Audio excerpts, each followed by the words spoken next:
Okay, welcome back to the channel, and I'm here with this customer's unit with 139 hours, and we have an empty solution tank. So first I didn't know what the maker model was until they brought me back here, and it's not a sweeper scrubber, it's just a cylindrical scrubber. Just by looking at the unit, not a lot of aftercare.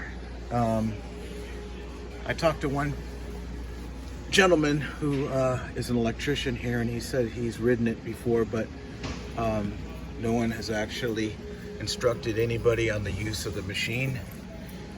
So it's got the water spray unit on this, and as you can see here, this is what we're looking at. Is I had to lift this lid up to check the gasket. It's filthy. This all has to be cleaned up after use. Still has water in the recovery tank, so I don't see any leaking from the solution hose. Squeegee blades, well, actually the squeegee tool probably hasn't been taken off, and I can just feel underneath here. Not clean at all.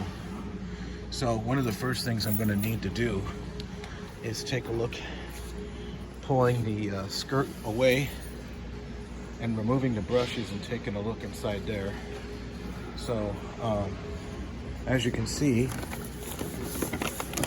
we have an instruction manual in here, and then there is some kind of sign out, and okay, this has been a while ago. Batteries are AGM,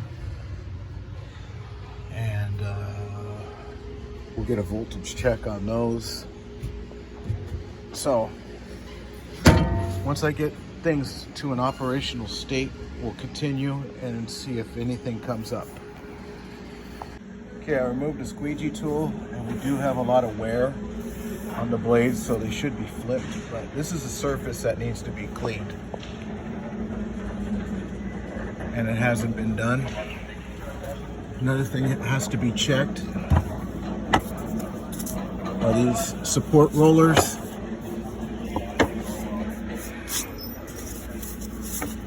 So that should be kept clean. The hose inspected.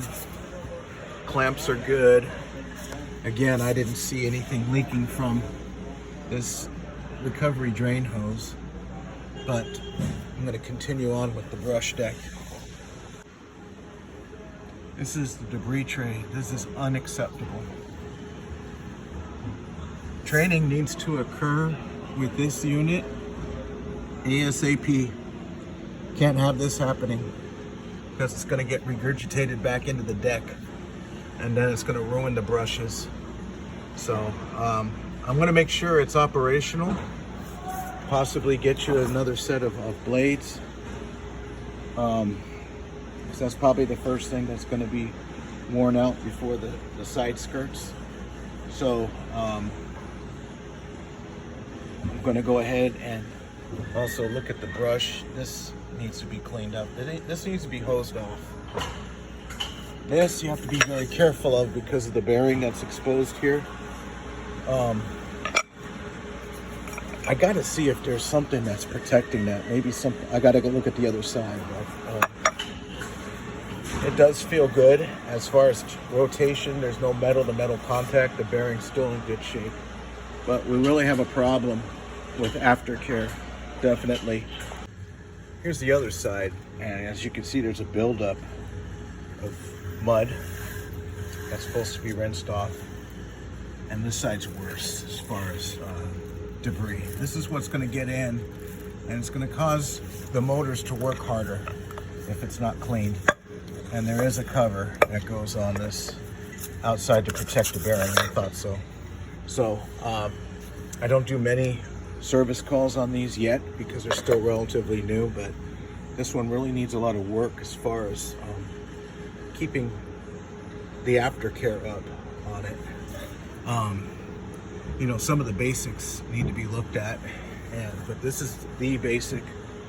Between the squeegee and the scrub deck, these are two very important daily maintenance points that need to be looked at just to make sure that this works properly. I know there's a lot of debris in here, so you got to do your best to clean it up. You can't, this is not a sweeper. It's an industrial scrubber. It does pick up some debris, but you have to do a dust mop before you even start. This is what kind of an area we're looking at. This is part of it, sealed concrete, but it's just all construction material.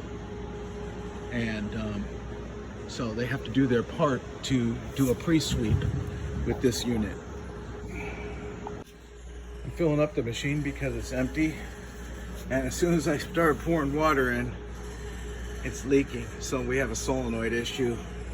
Solenoid's not sealing properly, and I'm not going to take it apart to try to see if there's debris in there, because I do not want to damage the return spring inside there. So the solenoid may be mounted up on the it's probably mounted up. I think I see it, but I'm not sure on this machine. I'll have to look it up. But yeah, when it starts leaking immediately, that's typically going to be a solenoid plunger not sealing properly on the orifice to control the water. So as you turn on the brush motor, the solenoid delivers the amount of water you desire. When it stops rotating, when you remove the power, that's when the solenoid actually is supposed to close and seal. This is what just came out of the back hose. That's unacceptable as well. Listening to the back motor, the impeller is laboring. It's possible that mud has gotten into the impeller because it really sounds bad. I'm gonna have to replace that. That's not gonna be covered under the warranty based on what we see here. There should be more water lift than what I'm experiencing here, and it's just no aftercare. Okay, I took the drive covers off, and we got a water breach issue, and it's probably damaged the bearings. Everything's wet on the inside, but mostly that's caused by leaving the brushes in, not taking them out to dry. All this is supposed to be cleaned after use. It looks like a lot, but once you start doing it and you get the time to do it, it'll save on issues like this and some of the other things we're seeing related to aftercare. So further investigation reveals that the solenoid is missing. That's the bracket that holds the coil, and the electrical connector is possibly this right there. It's possible. So don't understand how or why that was done, but just a search of the machine so far comes up with nothing